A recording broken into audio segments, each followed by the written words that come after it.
They say the view from the top is breathtaking, but they never tell you about the bodies buried in the foundation just to keep the building level. My name is Elias Thorne. For 7 years, I was the invisible hand behind Aegis, the most sophisticated predictive algorithm in the history of Wall Street. I didn't build it for the money. I built it for the beauty of the logic. But Marcus Sterling, the CEO of Sterling-Vance, didn't see beauty. He saw a weapon. On the night the patent was filed, Marcus didn't give me a promotion. He gave me a criminal record. He had security escort me out in handcuffs, claiming I had attempted to sabotage the firm's servers. He erased my name from the documentation and stepped into the spotlight as the sole visionary of the trillion-dollar era. He thought he had cut the head off the snake. He didn't realize I was the one who designed the venom. And today, the poison reaches his heart. 3 years is a long time to live in the dark. Marcus thought he had destroyed my life, but he actually removed the distractions. While he was appearing on magazine covers, I was studying him like a biological specimen. I knew the rhythm of his breathing during high-stakes trades. I realized that Marcus wasn't a financial genius. He was a parasite. He used Aegis not to predict the market, but to manipulate the vulnerabilities of human fear. I spent those years weaving myself into the binary fabric of his existence, mapping every node, every switch, and every security protocol in his fortress. I didn't want a settlement. I wanted a total liquidation of his soul. Every dollar he gained was a data point in my vengeance. The audit doesn't just check the math, it checks the man. And Marcus Sterling was about to find out that when you steal from an architect, you give them the keys to your own destruction. The audit began on a rainy Tuesday. Marcus was in his penthouse, sipping a $30,000 bottle of cognac, when his private workstation flickered. It wasn't a power surge, it was a pulse.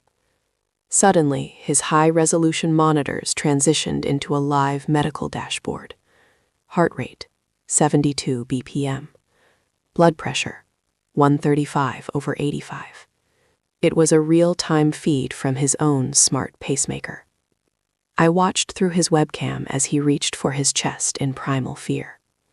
A message finally crawled across the screen in cold typewriter text.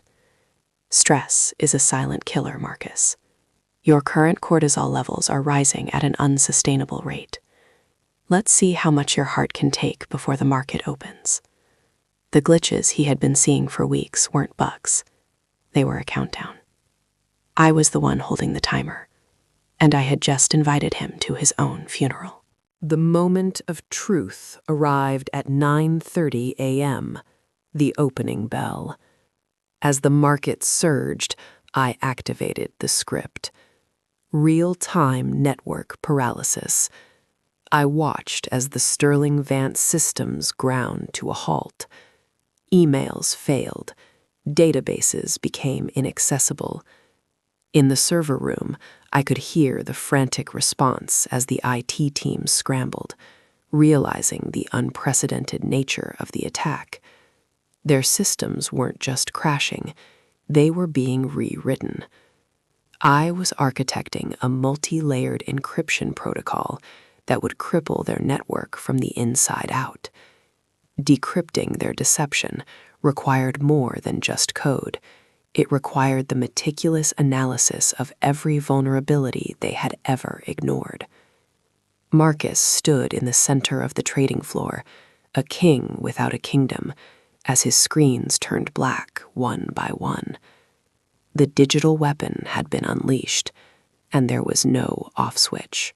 By noon, the lock was uncrackable. I showcased the advanced encryption algorithms to the board, making recovery impossible without our specific key. I wasn't just demanding money, I was demanding accountability. I used the network paralysis as leverage to force an independent investigation and finally clear our names.